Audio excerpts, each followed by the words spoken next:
Hello दोस्तों, आज के इस वीडियो में हम सीटेट के science third chapter matter and it's state के बारे में बात करेंगे। इसमें इम्पॉर्टेंट क्वेश्चंस जो है विद एक्सप्लेनेशन के साथ बताने वाली हूँ मैं। तो चलिए स्टार्ट करते हैं क्वेश्चन नंबर 1 से। क्वेश्चन नंबर 1 हमारा दिया हुआ है कि विच of the following statement is incorrect for states of matter. कौन सा स्टेट्स ऑफ मैटर का स्टेटमेंट जो है इनकरेक्ट है वो हमें बताना है। तो फर्स्ट ऑप्शन दिया हुआ है कि जो गैस के पार्टिकल्स हो के बिटवीन में जो फोर्स ऑफ अट्रैक्शन होगा वो वेरी लेस होगा। तो क्या ये स्टेटमेंट सही है या नहीं? तो पहले देखते हैं कि गैस में जो पार्टिकल्स होते हैं वो ज़्यादा डिस्टेंस में होते हैं, तो उनके बिटवीन में जो फोर्स ऑफ अट्रैक्शन जो होगा वो भी लेस होगा। फोर्स ऑफ अट्रैक्शन जो होगा वो वेरी लेस होगा। सो फर्स्ट स्टेटमेंट जो है वो राइट है। सेकेंड देखते हैं, plasma consist of super energetic and super excited particles. जैसा कि हमें पता है कि जो मैटर ऑफ स्टेट्स होता है वो 5 पार्ट्स में होता है। फर्स्ट होता है solid, second one is a liquid and third one is a gas, fourth one is a plasma and fifth one जो है वो है Bose-Einstein condensate। BEC means Bose-Einstein condensate। तो there are states of matter जो है वो total 5 है। First है solid, liquid second, gas third and plasma, fourth one is a plasma and fifth one is a Bose-Einstein condensate। तो जो उसमें से जो फोर्थ वन प्लाज्मा है वो super energetic and super excited particles होते हैं जो सन या स्टार की जो ग्लो होती है वो इसी प्लाज्मा मैटर की वजह से होती है। तो सेकेंड ऑप्शन जो है वो, इसलिए प्लाज्मा जो है वो super energetic and super excited particles है। ये भी स्टेटमेंट राइट है। First one is also right and second one is also. Third one है the plasma glows with a special colour depending on the nature of the gas. तो जो plasma का जो colour होता है वो एक स्पेशल कलर होता है जो गैस की नेचर पर डिपेंड करता है। तो ये भी स्टेटमेंट राइट है। Bose-Einstein condensate is formed by heating a gas of extremely low density। तो जो Bose-Einstein condensate जो मैटर होता है वो किस तरीके से फॉर्म होता है, अगर गैस को कूल करने पर होता है ना कि हीटिंग करने पर। तो यहाँ पे हीटिंग जो लिखा है वो रॉन्ग है, यहाँ पर कूलिंग आना चाहिए था। तो फोर्थ वन स्टेटमेंट जो है वो इनकरेक्ट है, तो हमें इनकरेक्ट वाला बताना है। तो फोर्थ वन ऑप्शन हमारा राइट होगा, फोर्थ वन। फर्स्ट का आंसर होगा फोर्थ वन। नेक्स्ट क्वेश्चन पर आते हैं। Read the following statement first दिया हुआ है, gases are soluble in liquid as well as in solid. Gases जो होता है वो लिक्विड और सॉलिड दोनों में सॉल्युबल होगा। या gases which form ion in the solvent are soluble in that solvent. या गैसेस जो है वो गैसेस जो आयन फॉर्म में होंगे वही सॉल्वेंट में सॉल्युबल होंगे। या gases which can be liquified easily are more soluble in water. या गैस को लिक्विफाइड में कन्वर्ट करके फिर उसको हम वाटर में सोल्यूबल करेंगे, देन वो गैस के कंपेयर जो है सोल्यूबल होगा। Which are not liquified easily, जो इजिली तरीके से लिक्विफाइड नहीं होगा। तो ये 3 ऑप्शन हमें दिए हुए हैं which of the statements given is correct. तो कौन से स्टेटमेंट जो है वो करेक्ट दी है वो आइडेंटिफाई करना है हमें। तो ऑप्शन नंबर जो है हमारा, गैसेस जो है वो soluble liquid as well as in solid. Gases जो है वो सॉलिड में नहीं, ना ही सॉलिड में और ना ही सॉलिड में ना ही लिक्विड में सॉल्युबल होगा, क्योंकि गैसेस फॉर्म में है। तो गैस इजीली जो है लिक्विड या सॉलिड में सॉल्युबल नहीं होगा। तो फर्स्ट स्टेटमेंट जो है वो रॉन्ग है। सेकेंड स्टेटमेंट है गैसेस विच फॉर्म आयन। जो गैसेस आयन फॉर्म करती हैं वो सॉल्युबल होंगी सॉल्वेंट में। तो ये स्टेटमेंट राइट होगा। Gases which are liquified easily, जब हम गैस को लिक्विड में कन्वर्ट करेंगे तब वो वाटर में सोल्यूबल होगा गैस के कंपेयर। सो गैसेस स्टेट में अगर होगा तो वो सोल्यूबल नहीं होगा सॉलिड या लिक्विड में। यहाँ पे फर्स्ट स्टेट में दिया हुआ है तो जो कि करेक्ट है, इनकरेक्ट है।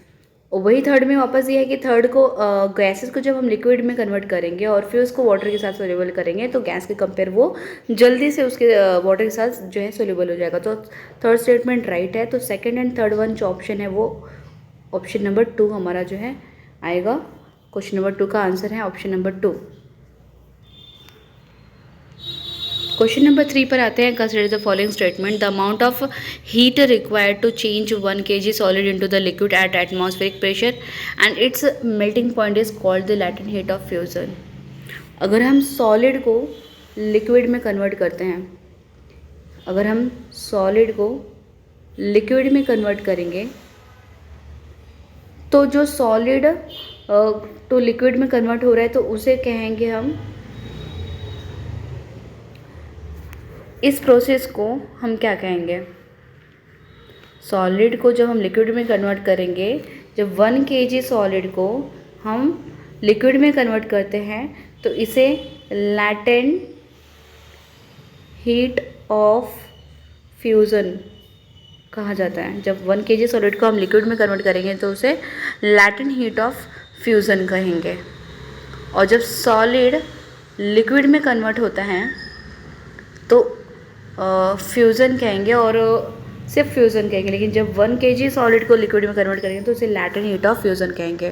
तो फर्स्ट हमारा जो ऑप्शन दिया हुआ है, the amount of heat required to change 1 kg solid into the liquid at atmospheric pressure and at its melting point is called a latent heat of fusion. So first option जो है वो right होगा।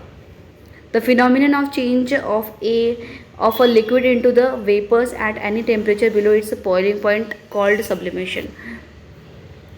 Second option में दिया हुआ है कि जब हम liquid change into the vapour, liquid को वेपर में कन्वर्ट करेंगे किसी भी टेम्परेचर पर जो बॉइलिंग पॉइंट के बिलो होगा तो उसे सब्लिमेशन कहेंगे। नहीं, सब्लिमेशन जब सॉलिड को गैस या गैस को सॉलिड में कन्वर्ट करें तो उसे सब्लिमेशन बोलेंगे, ना कि liquid converted into the vapours. Liquid को अगर हम लिक्विड को वेपर्स मीन्स हम गैस में कन्वर्ट करते हैं तो इस प्रोसेस को जो है वेपराइजेशन कहा जाता है, ना कि सब्लिमेशन कहा जाता है। सब्लिमेशन मतलब solid converted into the gas and gas converted into the solid, इस प्रोसेस को सब्लिमेशन कहा जाता है। तो सेकेंड ऑप्शन जो है हमारा रॉन्ग दिया हुआ है।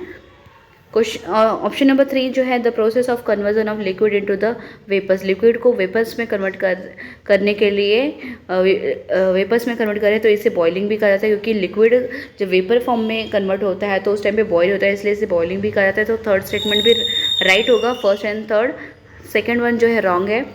The process of converting solid into the gases state is called evaporation. यहाँ पे सॉलिड को जब हम गैसेस, अभी जैसा कि हमने पहले बात किया था, सॉलिड को जब गैसेस में कन्वर्ट करेंगे तो उस प्रोसेस को जो है इवेपोरेशन कहेंगे। तो ये जो स्टेटमेंट है वो रॉन्ग है, क्योंकि सॉलिड को गैसेस में कन्वर्ट करेंगे तो उसे सब्लिमेशन कहा जाता है। एक्चुअली इस प्रोसेस में जो है इवेपोरेशन आना चाहिए था और यहाँ पे जो है सब्लिमेशन आना चाहिए था, बट यहाँ पे दोनों ही स्टेटमेंट जो है रॉन्ग दिए हैं। First and second one right है।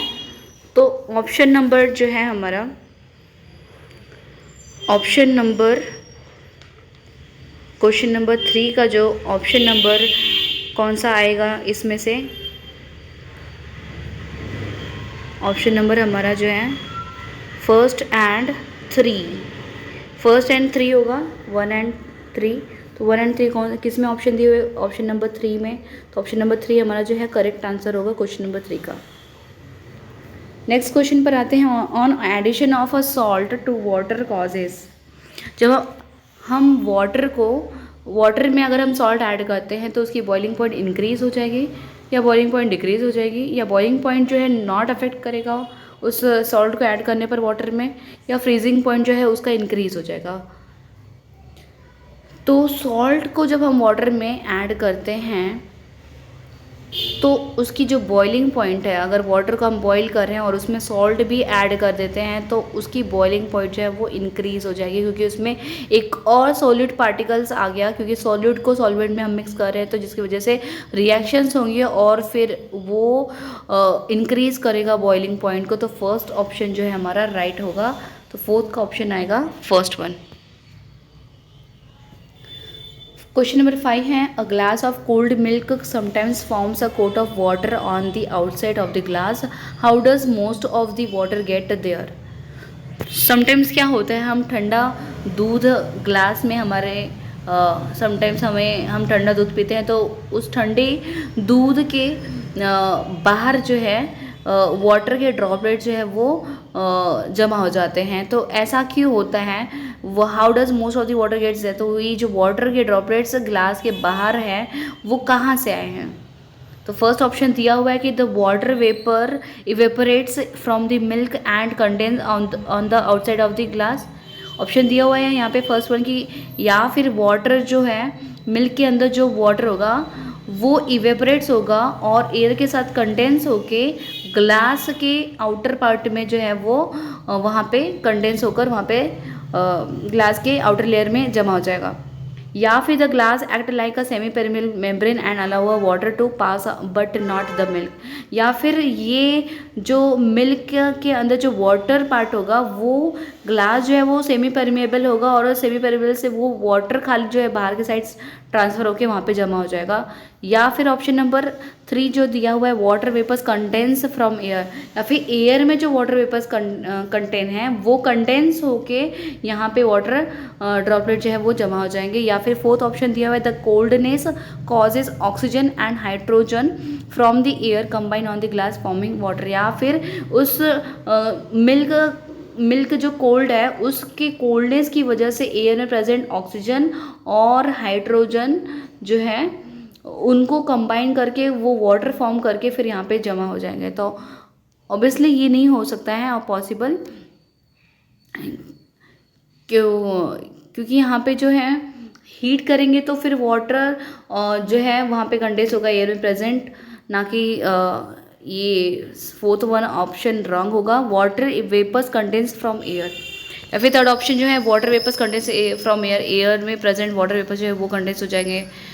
या फिर the glass act like a semi, या ग्लास तो ऐसा सेमी पेरिमेबल मेम्ब्रेन का नहीं होता जिसकी वजह से मिल्क में खाली वाटर जो प्रेजेंट होता है वो बाहर की साइड आ जाए। तो ये भी स्टेटमेंट रॉन्ग है। तो फर्स्ट वन हमारा करेक्ट होगा जिसमें लिखा है कि वाटर जो मिल्क में कंटेंट वाटर हो गए वो इवेपरेट्स हो गए पहले, फिर उसके बाद एयर का जो टेम्परेचर है उसके साथ कंडेंस होके वो आउटर साइड में जो है वो ग्लास के जमा हो जाएगा। तो फर्स्ट ऑप्शन जो है वो राइट होगा, option number 1 is a correct answer. Question number 5 का ऑप्शन होगा 1। क्वेश्चन नंबर 6 पर आते हैं, which among the following is a correct regarding homogeneous mixture. Homogeneous mixture के रिगार्डिंग कौन सा जो फॉलोइंग स्टेटमेंट लिखा है वो करेक्ट है, वो हमें आइडेंटिफाई करना है। होमोजीनियस मतलब जो same mixture, same amount of mixture होता है। हेटेरोजीनियस दो टाइप के मिक्सचर होते हैं, होमोजीनियस एंड हेटेरोजीनियस। तो होमोजीनियस में क्या होता है, सेम मिक्सचर होता है दोनों का, और हेटेरो में डिफरेंट मिक्सचर होता है अलग अलग सब्सटेंस का। तो होमोजीनियस कौन सा है इसमें से हमें आइडेंटिफाई करना है, शुगर सॉल्यूशन है या सॉल्ट सॉल्यूशन या ब्लड है। हम शुगर सॉल्यूशन मतलब कि वाटर में अगर हम शुगर डिज़ोल्व कर देते हैं वो अच्छे से पूरा डिज़ोल्व हो जाता है, तो ये हमारा होमोजीनियस हो सकता है। सॉल्ट सॉल्यूशन है बट ब्लड नहीं, ब्लड जो है वो नहीं होगा होमोजीनियस मिक्सचर।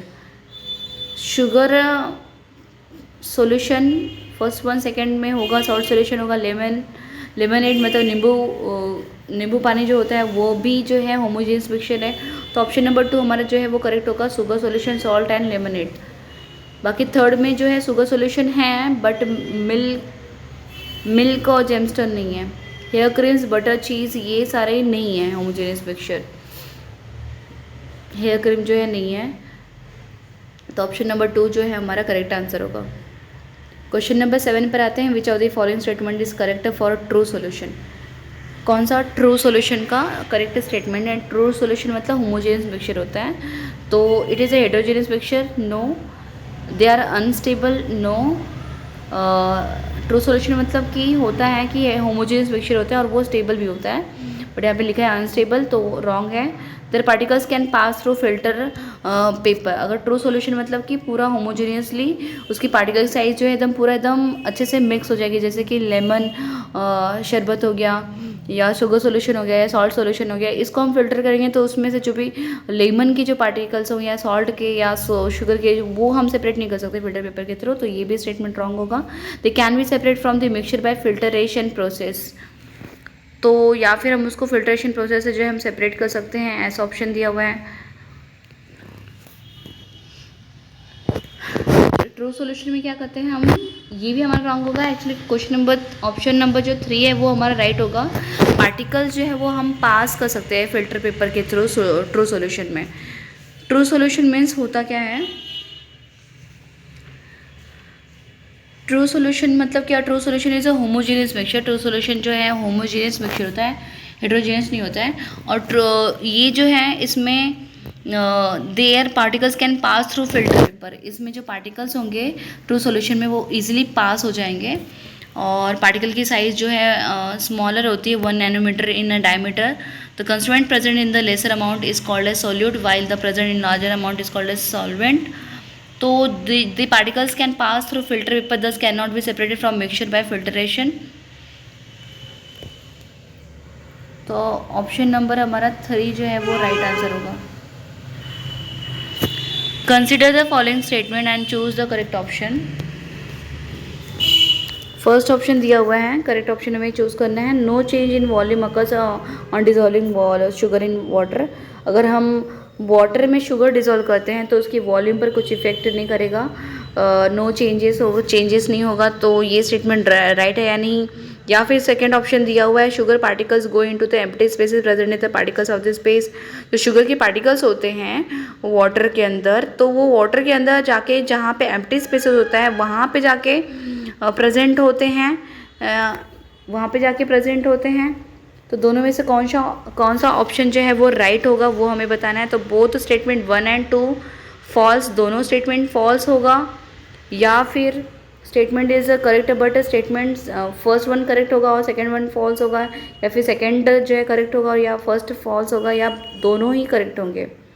तो नो चेंज, वॉल्यूम तो चेंज होगा। अगर हम किसी भी सॉल्यूशन में अगर कुछ भी ऐड करेंगे तो उसकी वॉल्यूम में थोड़ा मोड़ा चेंजेस होगा, भले हमें वो क्लियरली नहीं दिखाई देगा, लेकिन हम प्रॉपरली अगर उसको मेज़र करें तो उसकी वॉल्यूम में थोड़ी चेंजेस होगी। बट यहाँ पे लिखा है नो चेंजेस, तो फर्स्ट ऑप्शन रॉन्ग होगा। Sugar particles go into the empty spaces present in the particles of water. जो हम वाटर में शुगर ऐड करते हैं तो फिर उसमें जो शुगर की पार्टिकल्स है वो वाटर में जाके जहाँ पे एम्प्टी स्पेसेस होती हैं वहाँ पे प्रेजेंट होती हैं। नो, ये रॉन्ग है, ये जाके अपना स्पेस खुद ही बना लेती है। वहाँ पे स्पेस नहीं होता फिर भी वहाँ पे जाके अपना स्पेस खुद ही बना लेती है। तो फिर दोनों ही स्टेटमेंट रॉन्ग है। तो बोथ स्टेटमेंट 1 और 2 आर फॉल्स। ऑप्शन नंबर 1 हमारा जो है वो करेक्ट होगा। Question number 9, some suspensions are given. यहाँ पे कुछ सस्पेंशंस दिए हुए हैं।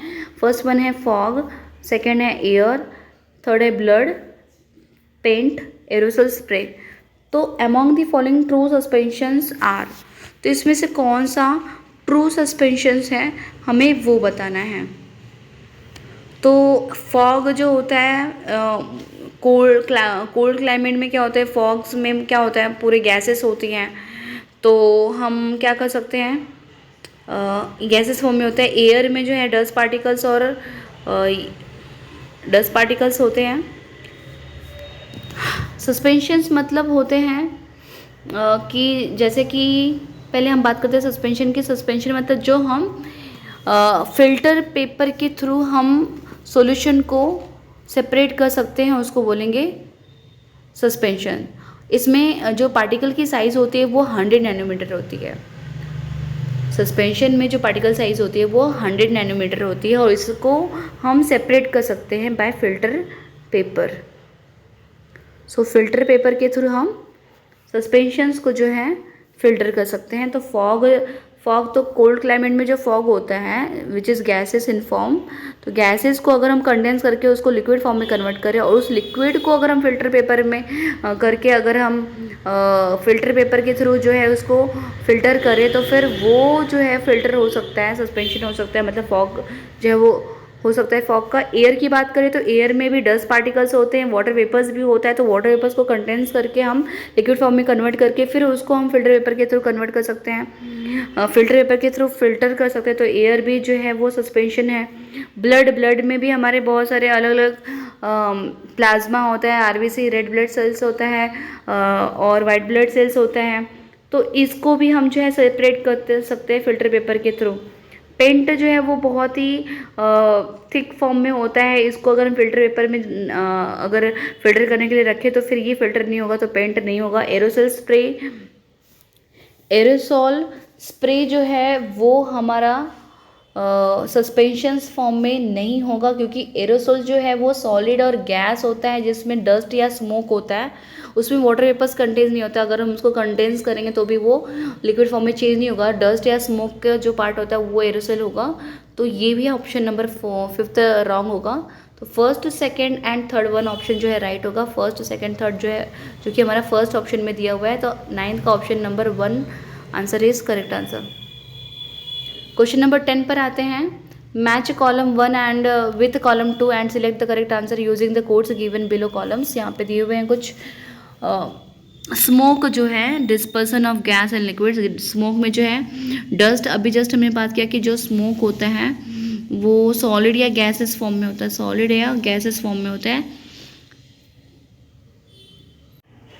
जो स्मोक होता है उसमें dispersion of gas in liquid नहीं होता है, सॉलिड इन गैस होता है, सॉलिड इन गैस होगा। तो फर्स्ट स्टेटमेंट जो है वो रॉन्ग है। सेकेंड है जेल, जेल जो है वह हमारा लिक्विड इन सॉलिड होगा, जो कि हमारा सॉलिड है, इन सॉलिड दिया हुआ है। सॉरी, एक्चुअली इससे हमें क्या करना है, यहाँ पे ऑप्शंस दिए हुए हैं फर्स्ट, सेकंड, थर्ड, फोर्थ, इसमें से हमें करेक्ट ऑप्शन चूज़ करने हैं कि कौन सा किसका करेक्ट होगा। तो स्मोक जो है वो स्मोक सॉलिड इन गैस होगा। सॉलिड इन गैस कहाँ पे है, सॉलिड इन गैस जो है 5th ऑप्शन है, ए का 5th ऑप्शन है। ए का 5th ऑप्शन जो है ये 3 एंड 4 का दिख रहा है, दोनों ए का 5th है। अब उसके बाद चेक करते हैं कि अब आंसर जो होगा वो 3 या 4 में से ही होगा, जिसमें से हमें फर्स्ट पता चल गया है 5th वन, तो इसी दोनों में से होगा। नेक्स्ट भी चेक कर लेते हैं, जेल जो होगा, जेल में जो है लिक्विड इन सॉलिड होगा, तो लिक्विड इन सॉलिड जो है ये रहा सेकेंड। 4th वन जेल का जो है वो 4th वन आएगा, मीन्स ऑप्शन नंबर 3, 5 एंड 4। यहाँ से हमें सिर्फ 2 आंसर के पता होने से हमें पता चल गया कि आंसर इसका ऑप्शन नंबर 3 जो है वो करेक्ट होगा। और इमल्शन में क्या होता है, लिक्विड इन लिक्विड होता है। फोम में क्या होगा, फोम का जो डिस्पर्शन मीडियम है फोम का होगा गैस इन लिक्विड, तो गैस इन लिक्विड ये डी का होगा। तो इस तरीके से ऑप्शन नंबर जो 3 है वो राइट आंसर होगा हमारा। नेक्स्ट क्वेश्चन पे चलते हैं। क्वेश्चन नंबर 11 पर consider the following table. Solid solution जो होता है, सॉलिड की जो सॉल्यूशंस होती हैं, ऑब्वियसली सॉलिड के साथ होगा तब जाके सॉलिड सॉल्यूशन फॉर्म होगा। तो फर्स्ट ऑप्शन में सॉलिड आएगा, तो यहाँ पे फर्स्ट में भी सॉलिड दिया है, फोर्थ ऑप्शन में भी पहला सॉलिड दिया हुआ है, तो दोनों में से ही कोई आंसर होगा। हम चेक करते हैं इन दोनों में से। उसके बाद लिक्विड, इमल्शन में क्या होता है, लिक्विड एंड लिक्विड होता है, यहाँ पे भी लिक्विड आएगा बी ऑप्शन में, तो लिक्विड ये रहा इस ऑप्शन में, फर्स्ट ऑप्शन में हमारा मैच हो रहा है। देन फोम में क्या होता है, gas and liquid, even solid भी हो सकता है, तो फर्स्ट ऑप्शन जो है हमारा करेक्ट आंसर होगा। क्वेश्चन नंबर 12 पर आते हैं। Which of the following is true when milk changes into the curd. जब मिल्क कर्ड में कन्वर्ट होता है तो उसकी कलर चेंजेस हो जाती है, मिल्क पूरा वाइट कलर होता है जबकि कर्ड जो है थोड़ा सा येलोइश कलर हो जाता है लाइटली, तो उसके कलर में चेंजेस होता है, राइट है फर्स्ट स्टेटमेंट। तो change can not be reverse, और जब भी मिल्क कर्ड में कन्वर्ट हो सकता है, वापस से कर्ड जो है मिल्क में कन्वर्ट नहीं हो सकता है, तो reversed can not be reverse, तो ये भी स्टेटमेंट राइट है कि रिवर्स नहीं हो सकता है। इट चेंजेस टेस्ट, मिल्क का जो टेस्ट अलग होगा और कर्ड का टेस्ट दोनों का अलग होता है, तो मिल्क जब कर्ड में कन्वर्ट होता है तो उसकी टेस्ट भी चेंज हो जाती है। Third one statement also right. Its state is change from liquid into semi solid, उसका जो मिल्क का जो स्टेट होता है वो लिक्विड स्टेट होता है और कर्ड का जो है सेमी सॉलिड होता है, तो इसकी स्टेट भी चेंज हो जाती है मिल्क टू सेमी सॉलिड। तो फोर्थ ऑप्शन भी राइट है, तो चारों ही ऑप्शन राइट हैं, इसलिए all of this option number 4 हमारा जो है वो करेक्ट आंसर होगा। क्वेश्चन नंबर 13 पर आते हैं। 2 drops of dilute sulphuric acid were added to 1 gram of copper sulphate powder and then small amount of hot water added to the dissolve it step 1। तो step 1 में क्या था कि sulphuric acid को हम जो है 1 ग्राम ऑफ कॉपर सल्फेट के पाउडर के साथ हम ऐड कर रहे हैं, उसमें small amount of hot water भी ऐड कर रहे हैं। सेकेंड ऑप्शन स्टेप क्या दिया हुआ है, on cooling beautiful blue coloured crystal got separated, और सेकेंड स्टेप में ये हो रहा है कि उसका जो कलर है वो ब्लू कलर क्रिस्टल फॉर्म में जो है वो सेपरेट करके जो है बाहर निकल रहा है, तो स्टेप 2 ये है। अब देखते हैं step 1 and step 2 are physical and chemical changes. तो फर्स्ट स्टेप जो था वो फिजिकल था और सेकेंड केमिकल था, या फर्स्ट जो है केमिकली था और दूसरा फिजिकल था, या फिर बोथ फिजिकल चेंज, दोनों ही फिजिकल चेंज है या फिर दोनों ही केमिकल चेंज हो रहा है दोनों में। तो देखते हैं पहला वाला जो है, हम सल्फ्यूरिक एसिड है, ये एसिड फॉर्म में और कॉपर सल्फेट पाउडर फॉर्म में, दोनों को मिक्स कर रहे हैं तो ये रिएक्शंस हो रहा है एक दूसरे का, तो ये केमिकली चेंज हो रहा है यहाँ पे। और सेकंड, ये कूल डाउन करने पर इसका जब ठंडा कर रहे हैं तो वो ब्लू कलर क्रिस्टल फॉर्म में कन्वर्ट हो रहा है, सेपरेट हो रहा है, तो ये फिजिकल चेंज हो रहा है क्योंकि यहाँ पे उसका कलर चेंज हो रहा है। कलर की बात की है तो colour is a physical change, और यहाँ पे रिएक्शंस हो रहा है दो अलग, एक एसिड और एक सल्फेट पाउडर का, तो ये केमिकल हो रहा है। तो first one chemical and second one is a physical change respectively, तो ऑप्शन नंबर 2 हमारा जो है वो राइट होगा। क्वेश्चन नंबर 14 पर आते हैं। Identify the correct statement. The freezing of water into ice is a chemical change. हम वाटर को फ्रीज करके उसको आइस में कन्वर्ट कर रहे हैं तो ये क्या केमिकल चेंज हो रहा है? नो। इसका स्टेट को हम खाली कन्वर्ट कर रहे हैं तो स्टेट कन्वर्ट हो रहा है तो फिजिकल चेंज होगा, ना ही केमिकल चेंज होगा। तो फर्स्ट स्टेटमेंट जो है वो रॉन्ग है। The change occur inside the molecule composition is a chemical change. तो जो मॉलिक्यूल के कंपोजिशन के अंदर अगर जो भी चेंज हो रहा है तो वो केमिकल चेंज होगा, ऑब्वियसली राइट होगा ये ऑप्शन। अगर मॉलिक्यूल्स के अंदर कंपोजिशन करने पर, किसी भी चीज़ की कंपोजिशन करने पर जो चेंजेस हो रहा है उसे केमिकल चेंज बोलेंगे, राइट होगा। New substance is obtain in a chemical change. दो चीज़ का रिएक्शन हो रहा है और तो उसमें उसे केमिकल चेंज कहेंगे, और एक नया सब्सटेंस फॉर्म हो रहा है, दो अलग अलग प्रोडक्ट का हम रिएक्शन करके एक नया सब्सटेंस जो भी फॉर्म होगा तो वो केमिकल चेंज की वजह से हो रहा है, तो सेकंड ऑप्शन, थर्ड वन भी राइट होगा। The change in the shape, size and state it's a chemical change. नहीं, शेप, साइज और स्टेट में चेंजेस हो रहा है मतलब फिजिकल चेंज है, तो ये फोर्थ वन ऑप्शन जो है वो रॉन्ग है। तो ऑप्शन नंबर 2 एंड 3 जो है राइट होगा। 2 एंड 3 जो कि हमारा ऑप्शन नंबर 2 में दिया हुआ है। तो क्वेश्चन नंबर 14 का आंसर होगा option number 2, second and third. Question number 15 पर आते हैं। Consider the following statement and choose the correct options. यहाँ पे भी आपको करेक्ट ऑप्शन जो है चूज करके बताने हैं कि कौन से आंसर करेक्ट है। Which of the statements given above are correct? Conversion of blue copper sulphate to the black copper oxide on heating is a physical change. Blue copper sulphate को ब्लैक क्यूप्रिक एक oxide में convert कर रहे हैं heat करने पर, तो ये फिजिकल चेंज है नहीं। ब्लू ब्लैक में कन्वर्ट हो रहा है बट हीटिंग कर रहे हैं हम यहाँ पे, प्रोसेस हीटिंग कर रहे हैं, तो ये फिजिकल चेंज नहीं, ये केमिकल चेंज होगा। तो फर्स्ट जो है वो रॉन्ग है। सेकेंड ऑप्शन दिया हुआ है हमारा, a change in which chemical composition does not change in the called a physical change. Change in which chemical composition, जिस चेंज में केमिकल कंपोजिशन का चेंज हो रहा है उसे चेंज को फिजिकल चेंज नहीं कहेंगे, तो ये ऑप्शन जो है राइट है। फर्स्ट वन जो है रॉन्ग है and second one is a right. तो हमारा जो है इसमें से ऑप्शन जो है, ऑप्शन कौन सा करेक्ट होगा? बोथ स्टेटमेंट 1 एंड 2 फॉल्स होगा, या फिर statement 1 is correct but statement 2 false होगा, या फिर स्टेटमेंट 2 इज़ करेक्ट या और फर्स्ट वन फॉल्स होगा, या फिर बोथ स्टेटमेंट जो है वो करेक्ट होगा। तो इसमें से ऑप्शन नंबर हमारा कौन सा आएगा? 2 इज़ अ करेक्ट होगा। तो यहाँ पे हमने बताया 2 is a correct and 1 is a false, तो option number 3 is a correct answer. Question number 16 पर आते हैं। Iodine can be separated from a mixture of iodine and potassium chloride by which of the following method. Iodine को हमें separate करना है iodine and potassium chloride के mixture में से, तो फिर कौन से मेथड्स हमें लगेंगे यहाँ पे? तो आयोडीन को हमें सेपरेट करना है पोटेशियम क्लोराइड से, तो सेडिमेंटेशन मतलब कि हम किसी बीकर में अगर हम दो सॉल्यूशन को रख दें और उसे अनडिस्टर्ब मतलब डिस्टर्ब ना करें तो फिर नीचे जो लेयर होती है वो जमा हो जाएगी, उसे सेडिमेंट बोले। तो सेडिमेंटेशन प्रोसेस करने से, या फिल्ट्रेशन करने से, या सब्लिमेशन करने से। सब्लिमेशन में क्या होता है?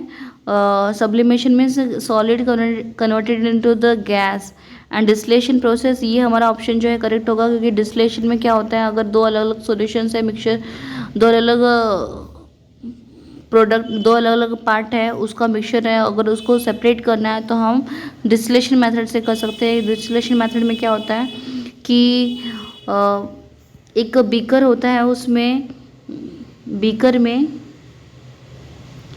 में हमारा ये मिक्सचर्स प्रेजेंट होगा, उसको हम हीट करेंगे और इसको टाइटली यहाँ से रबर कॉक से जो है पैक कर देंगे, और यहाँ से एक जो है कंडेंसर जो है वहाँ पे ऐड करेंगे हम लोग। उसके बाद उस कंडेंसर के बाद यहाँ पे जो अनदर कंटेनर है, अनदर कंटेनर है उसमें हम ये दोनों सॉल्यूशन को ऐड करेंगे, और आयोडीन को अगर हमें सेपरेट करना है तो फिर जो इसमें से पोटेशियम क्लोराइड है वो इवेपोरेट्स होके इस कंडेंसर में जाके कूल डाउन होके फिर वापस से इस यहाँ पे अलग कंटेनर में जो है वो सॉल्यूशन जो है वो अलग हो जाएगा। तो इस तरीके से हम दोनों को अलग कर सकते हैं बाय डिस्टिलेशन मेथड। इस प्रोसेस को जो है, इस ओवरऑल प्रोसेस को जो है डिस्टिलेशन प्रोसेस कहा जाता है, डिस्टिलेशन प्रोसेस। तो ऑप्शन नंबर हमारा 4th वन जो है वो राइट आंसर होगा। क्वेश्चन नंबर 17 पर आते हैं। Match the following columns. First one जो है इवेपोरेशंस, सेकेंड सब्लिमेशन। सो इसमें से मैचिंग करेक्ट करना है। तो इवेपोरेशन में क्या होता है, इवेपोरेशन में लिक्विड जो है वो गैस में कन्वर्ट होता है, liquid converted into the gas. तो फर्स्ट का जो ऑप्शन है वो करेक्ट है, फर्स्ट का ए होगा। सब्लिमेशन में क्या होगा, solid into the gas, B का होगा 3 आंसर। फ्रीजिंग में क्या होगा, liquid converted into the solid, तो 5th वन होगा। मेल्टिंग में क्या होगा, गैस मेल्टिंग में क्या होगा, solid into the liquid, D का जो है 4th वन होगा। तो फर्स्ट जो है 1, 3, 5 ये क्वेश्चन नंबर ऑप्शन नंबर 2 हमारा जो है मैच हो रहा है। इवेपोरेशन प्रोसेस में हमारा लिक्विड इनटू द गैस, और सब्लिमेशन में solid converted into the gas. Freezing में लिक्विड कन्वर्ट होगा सॉलिड में, मेल्टिंग में जो है सॉलिड लिक्विड में कन्वर्ट होगा। सो क्वेश्चन नंबर 18 पर आते हैं। 100 ml solvent is available to do an extraction which give a better separations. अगर हमें 100 ml सॉल्वेंट को एक्सट्रैक्ट करना है तो कौन सा बेटर सेपरेशन होगा हमें बताना है। तो सिंगल एक्सट्रैक्शन विथ 100 ml, या उसको सिंगल एक्सट्रैक्शन करेंगे 100 ml में, या 2 पार्ट्स में 50 ml में करेंगे, या 5 एक्सट्रैक्शन करेंगे 20 ml का, या 1 एक्सट्रैक्शन करेंगे एक 40 ml का और 2 30 ml का।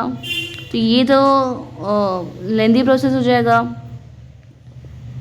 5 एक्सट्रैक्शन जो है इसमें जो है ये बेटर सेपरेशन हो सकता है। अगर हम सॉल्वेंट 100 ml को एक्सट्रैक्ट करें तो उसी बेटर सबसे सेपरेशन होगा 5 एक्सट्रैक्शन विथ 20 ml। तो ऑप्शन नंबर 3 जो है हमारा वो राइट आंसर होगा। क्वेश्चन नंबर 19 जो है, steam distillation is based on the fact that vaporisation of organic liquid takes place at. Steam distillation में जो वेपराइजेशन होता है ऑर्गेनिक लिक्विड का वो कैसे होता है, low temperature than its boiling point, या high temperature than its boiling point, या बॉइलिंग पॉइंट, या water and organic liquid both undergoes distillation.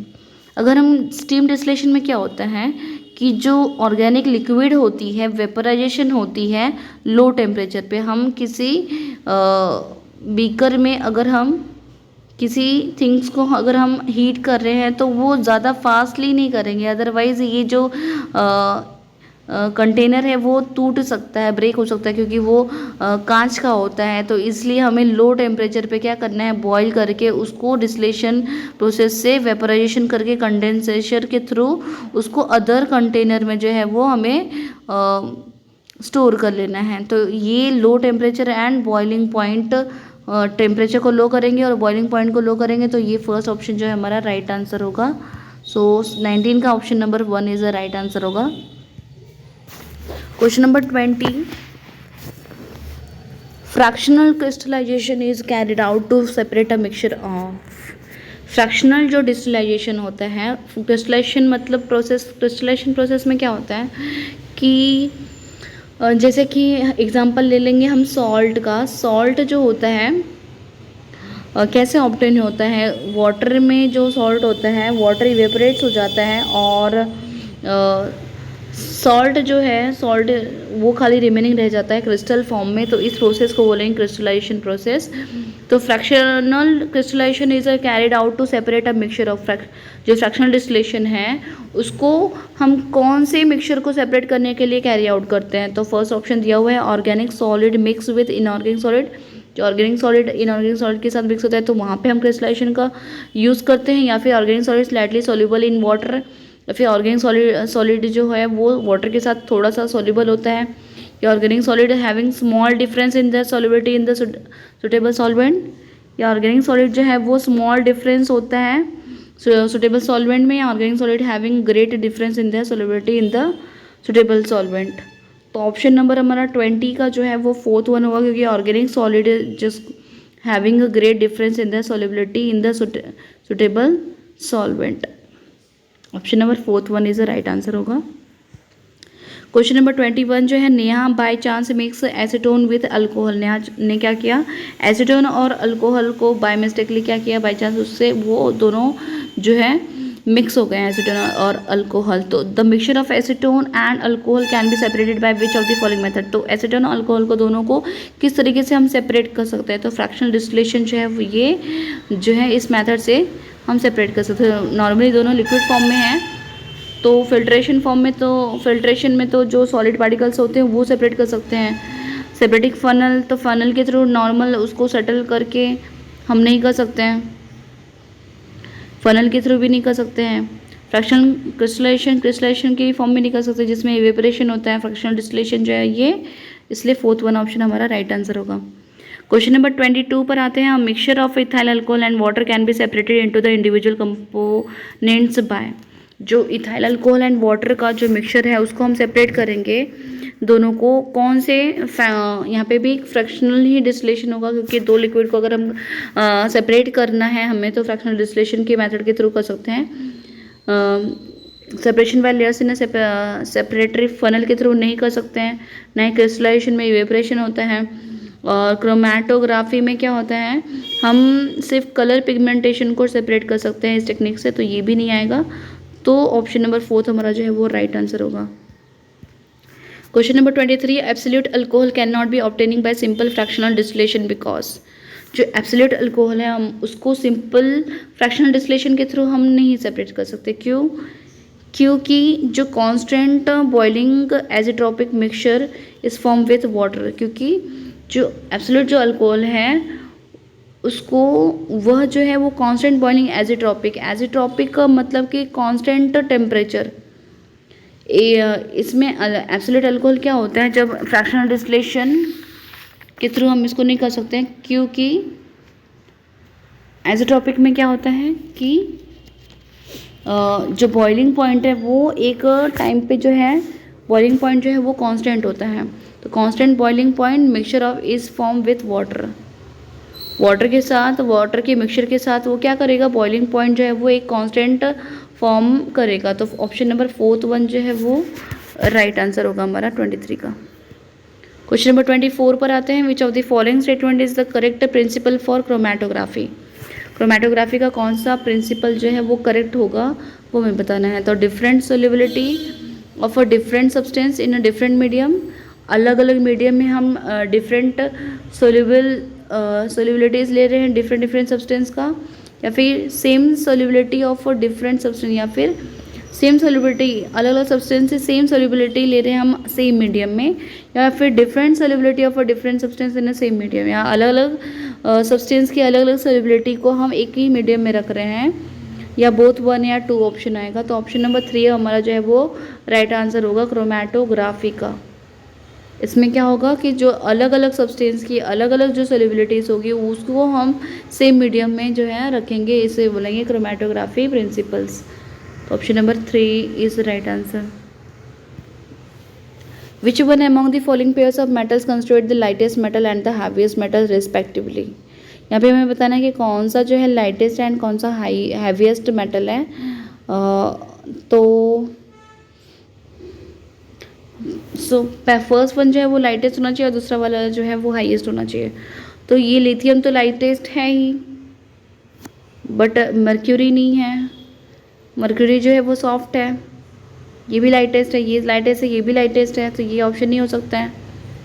Aluminium and osmium, osmium जो है वो हाईएस्ट है और ये भी हाईएस्ट है।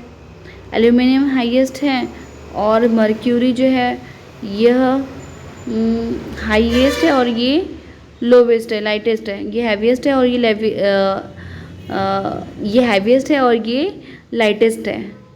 तो हमें लाइटेस्ट फर्स्ट और सेकंड हैवीएस्ट चाहिए, तो फिर first one high lightest lithium होगा और ऑस्मियम जो है वो हैवीएस्ट होगा मेटल।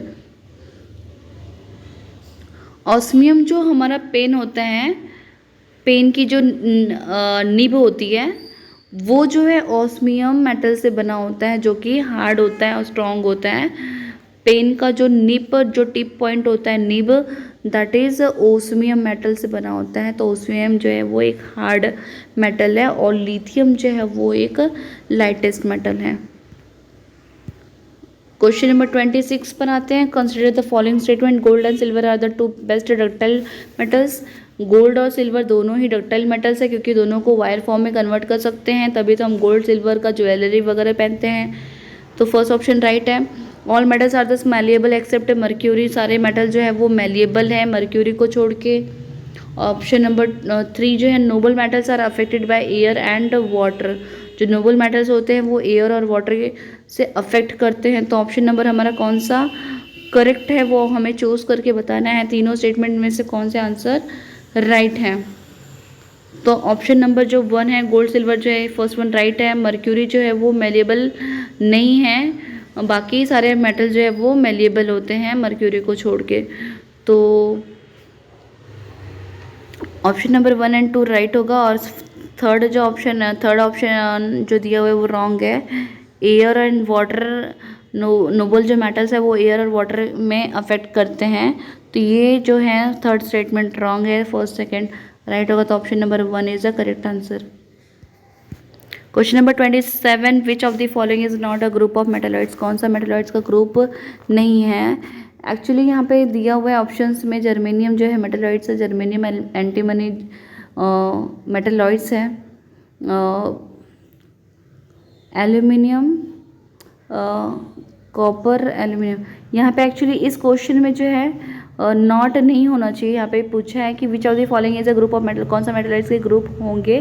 तो मेटलॉइड्स का ग्रुप तो यहाँ पे एंटीमनी और जर्मेनियम ये दिखाई दे रहा है, बाकी सारे जो हैं वो नॉट ग्रुप ऑफ मेटलॉइड्स हैं। जर्मेनियम और एंटीमनी को छोड़ के बाकी सारे जो हैं वो नॉन मेटलॉइड्स हैं। इसलिए ऑप्शन नंबर 2 हमारा जो है करेक्ट आंसर होगा। Which of the following is a group of metal, metals के कौन से ग्रुप हैं। Option number 80 antimony and germanium, option number 2 is correct answer. Question number 28 पर आते हैं। Why copper is use to make hot water tanks and not a steam. Copper का जो है यूज़ क्यों करते हैं हॉट वाटर टैंक के लिए, और स्टील का क्यों नहीं करते हैं। क्योंकि कॉपर चीप रिसोर्सेस होता है इसलिए है, या फिर copper allow water tank to remain hot, या फिर कॉपर की वजह से जो वाटर है टैंक के अंदर वो हमेशा हॉट रहता है ज़्यादा टाइम तक कॉपर की वजह से। या फिर स्टील जो है वो ज़्यादा रिएक्टिव है कॉपर के कंपेयर, और जब वो कांटेक्ट होता है स्टीम के साथ तब वो ज़्यादा रिएक्टिव हो जाता है। या फिर steel is an alloy of iron which requires low temperature to remain its useful form. या फिर स्टील एक एलॉय फॉर्म में होता है, आयरन का एलॉय होता है जो इसको लो टेम्परेचर रिक्वायर होता है to remain in its useful form. तो ऑप्शन नंबर हमारा कौन सा राइट होगा। 28 का जो है थर्ड वन आंसर राइट होगा, क्योंकि स्टील जो है वो स्टील जिसमें आयरन कंटेंट्स होता है वो काफ़ी रिएक्टिव होता है कॉपर के कंपेयर, इसलिए जब स्टीम के साथ कांटेक्ट होता है। तो ऑप्शन नंबर 3 जो है राइट होगा। इसकी वजह से स्टील का जो है यूज़ नहीं करते हैं, कॉपर का यूज़ करते हैं। Question number 29, रेखा's mother has tarnished copper vessels. Her neighbor advised her to use lemon and tamarind juice for cleaning. Which of the following property of the sour substance is effective in cleaning of vessels? रेखा की जो mother है वो copper तांबे का बर्तन जो है उसमें कुछ टैर्निश्ड मतलब ग्रेन लेयर वगैरह जमा हो गया है, तो फिर उसके पड़ोस में कोई रहने वाला जो है उसको सलाह देता है उसकी रेखा की मदर को कि लेमन या टमरिंड जूस को अगर उसे हम क्लीनिंग करते हैं तो फिर जो सोर्स सब्सटेंस की वजह से जो है वो वेसल जो है वो क्लीन हो जाएगा। तो किसकी वजह से, lemon act as a cleaning brush, lemon जो है एक क्लीनिंग ब्रश का काम कर रहा है इसकी वजह से, नो क्लीनिंग ब्रश का नहीं काम करेगा। सोर्स सब्सटेंस आर एसिड, जो सोर्स सब्सटेंस होता है जो कट्टा सब्सटेंस होता है वो ही एसिड होता है, ऐसा होता है। बट हम ये नहीं बोल सकते हैं layer of copper carbonate is soluble in acid. Copper carbonate जो होता है, कॉपर जो होता है कॉपर के अंदर ऊपर से जब टैनिस्ड हो जाता है तो वो कॉपर कार्बोनेट में कन्वर्ट हो जाता है। तो इस कॉपर कार्बोनेट को जो है वो एसिड के साथ रिएक्ट होता है, इसीलिए जो है हम एसिड जो है टमरिन जूस का या लेमन जूस का जो है हम ऐड करते हैं। तो first, second and fourth one option wrong होगा, थर्ड वन ऑप्शन जो है राइट होगा। Option number 30, question number 30, consider the following statements. Metals are generally hard, metals जो है वो हार्ड होते हैं, करेक्ट है। Mercury is hard in nature and is not a poisonous, तो ये स्टेटमेंट रॉन्ग है।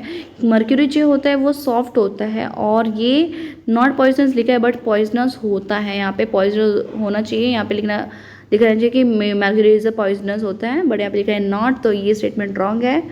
Mercury usually inter human food chain from aquatic animal, जो मर्क्यूरी होता है वो ह्यूमन की फूड चेन के थ्रू जो है एक्वाटिक एनिमल्स में होता है। तो क्योंकि ह्यूमन जो होते हैं वो सी फूड खाते हैं, तो वाटर जो एक्वाटिक एनिमल्स होते हैं उनको खाते हैं, तो फिर उस एनिमल्स के अंदर ये मर्क्यूरी होता है, जिसकी वजह से मर्क्यूरी जो है फिर वो ह्यूमन के बॉडी में जाता है। इस तरीके से ये फूड चेन जो है वो फॉलो करके मर्क्यूरी ह्यूमन की बॉडी में आता है। तो ये स्टेटमेंट जो है वो राइट दिया हुआ है, first and third one is right दिया हुआ है, तो first third option number fourth one हमारा इसमें है, तो फिर fourth one is right answer. Question number 31, consider the following statement. Tarnishing of silver, silver जो है टैनिशिंग होता है, राइट है। Rusting of iron, iron rust होता है। Development of green coating on copper and bronze, copper and bronze पे green का coating आता है, ये भी राइट है। तो तीनों स्टेटमेंट राइट है, तो ऑल ऑफ दी अबव जो है आंसर आएगा। Question number 32, which of the following ways can be use to prevent the rusting of iron. Iron को रस्ट होने से हमें प्रिवेंट करने के लिए क्या करना पड़ेगा। यहाँ पे ऑप्शन दिए हुए गैल्वेनाइजेशन, या गैल्वेनाइजेशन मतलब ग्रीस या पेंट वगैरह यूज़ करके हम रस्ट होने से आयरन को प्रिवेंट कर सकते हैं, तो ये राइट होगा। अलॉइंग मतलब कि आयरन में कुछ अदर मेटल्स ऐड कर देंगे, जिसकी वजह से उस आयरन का जो स्ट्रेंथ है, जो लाइफ है वो इंक्रीज हो जाएगा, जिससे कोरोजन्स नहीं होगा, तो ये भी राइट है। रिएक्शन विथ एसिड, एसिड के साथ रिएक्शन करेंगे तो नहीं, ये रॉन्ग लिखा है स्टेटमेंट। बाय अप्लाइंग पेंट या पेंट करने से क्या होगा, आयरन जो है रस्ट नहीं होगा, तो first second and fourth option जो है राइट है। तो फर्स्ट सेकंड फोर्थ जो है ऑप्शन नंबर 3 में हमारा दिया हुआ है, तो option number 3 is the right answer. Question number 33 पर आते हैं, among the following which alloy does not have a copper as a constituents elements. कौन से एलॉय में जो है कॉपर एलिमेंट्स नहीं हैं, तो जर्मन सिल्वर, सिल्वर जो है इसमें कॉपर होता है, सिल्वर में कॉपर होगा, आयरन होगा, मैग्नीशियम में मैग्नीशियम्स होगा, एल्यूमिनियम होगा, एल्निको में जो है एल्यूमिनियम होगा, निकल होगा, कोबाल्ट, ये मेटल्स होंगे। ब्रास जो है वो जिंक और कॉपर से होता है, तो ब्रास एंड जर्मन में जो है कॉपर प्रेजेंट होते हैं, बाकी मैग्नीशियम और एल्निको में नहीं होता है। तो यहाँ पे पूछा कि not have a copper as a constituents element, तो ऑप्शन नंबर 2 एंड 3 होगा, तो 2 एंड 3 जो है वो ऑप्शन नंबर 2 में दिया हुआ है हमारा, so option number 2 is the right answer. Question number 34, which of the following statement is not true about an atom. कौन सा एटम से रिलेटेड जो स्टेटमेंट वो जो है ट्रू नहीं है वो पूछा है। तो atoms are not able to exist independently, atom जो है वो एग्जिस्ट करते हैं इंडिपेंडेंटली, बट यहाँ पे लिखा है कि not able to exist independently. तो 34 क्वेश्चन का फर्स्ट ऑप्शन ये है। सेकेंड ऑप्शन क्या दिया हुआ है, ये स्टेटमेंट राइट है actually, atoms are not able to exist independently. Atoms जो है वो इंडिपेंडेंटली एग्जिस्ट नहीं होते हैं, वो अदर एटम्स के साथ एग्जिस्ट होते हैं, बट यहाँ पे लिखा है कि इंडिपेंडेंटली, तो ये ऑप्शन जो है हमारा राइट है, एक्चुअली राइट है, not able to exist independently.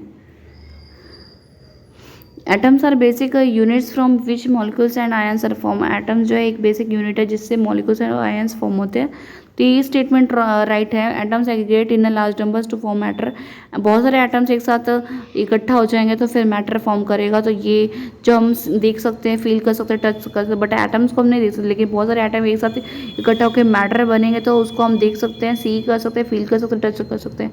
Third option भी राइट है, first second and fourth one option right है, बट थर्ड वन जो है वो लिखा है कि एटम जो है हमेशा न्यूट्रल नेचर में ही होता है। ये ऐसा नहीं बोल सकते हैं कि एटम्स के अंदर न्यूक्लियस होता है, उस न्यूक्लियस के अंदर प्रोटॉन और न्यूट्रॉन होता है और ऑर्बिट में जो है इलेक्ट्रॉन्स होते हैं। तो प्रोटॉन का जो है पॉजिटिव, न्यूट्रॉन का जो है नो चार्ज होता है, इलेक्ट्रॉन का जो है नेगेटिव चार्ज होता है। तो हम ऐसा नहीं बोल सकते कि जो एटम्स है वो हमेशा न्यूट्रल नेचर में ही होगा। तो ये ऑप्शन जो है रॉन्ग है, तो हमें नॉट ट्रू बताना है। ऑप्शन नंबर 3 जो है वो करेक्ट आंसर आएगा 34 का। Option number 34 is the correct answer.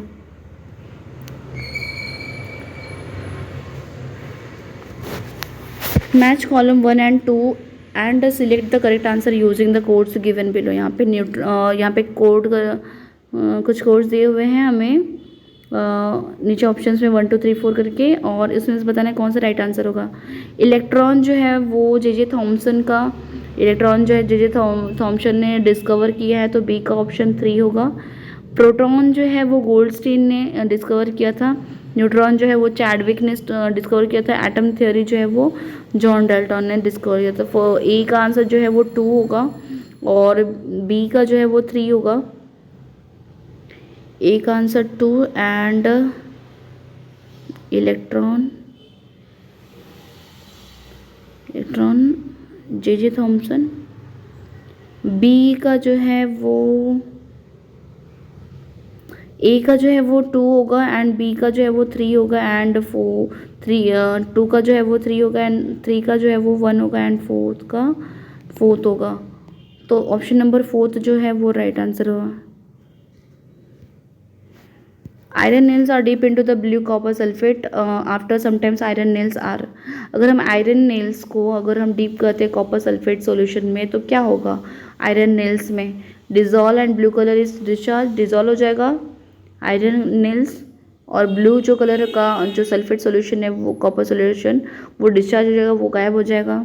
या फिर dissolve but the colour is not discharge, dissolve हो जाएगा बट कलर नहीं चेंज होगा। Not dissolve and blue colour is not discharge, ना ही डिजॉल्व होगा ना ही कलर जो है उसका डिस्चार्ज होगा। नहीं, not dissolve but blue colour is discharge, dissolve नहीं होगा बट ब्लू कलर जो है वो डिस्चार्ज आएगा। बिना डिजॉल्व हुए उसका कलर चेंज हो नहीं सकता, तो ऑप्शन नंबर 4 आएगा ही नहीं। Not dissolve and blue colour is not discharge, ना ही डिजॉल्व होगा ना ही ब्लू कलर चेंज होगा। नहीं, आयरन जो है अगर सॉल्यूशन में ऐड करें तो उसकी वजह से चेंजेस होगा, बट यहाँ पे लिखा है कि डिजॉल्व भी नहीं होगा चेंज भी नहीं होगा कलर, तो ये भी ऑप्शन रॉन्ग है।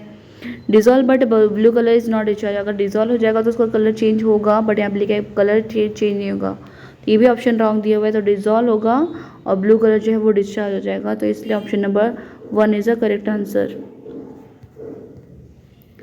Consider the following reactions ZnCuSO4। Zn का रिएक्शंस कॉपर सल्फेट के साथ होगा, जिंक का होगा, ये दोनों के रिएक्शंस होंगे।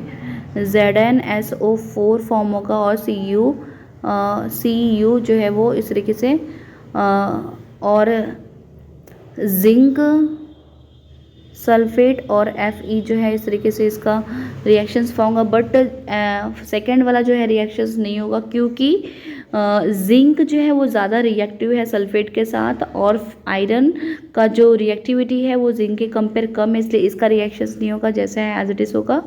नो रिएक्शंस यहाँ पे होगा, सेकेंड वन में no reactions. First and second third one जो है रिएक्शंस होगा, तो फर्स्ट एंड थर्ड जो है ऑप्शन नंबर 3 में हमारा दिया हुआ है करेक्ट आंसर होगा। क्वेश्चन नंबर 38 पर आते हैं। Consider the following reactions. यहाँ पे कुछ रिएक्शंस दिए हुए हैं।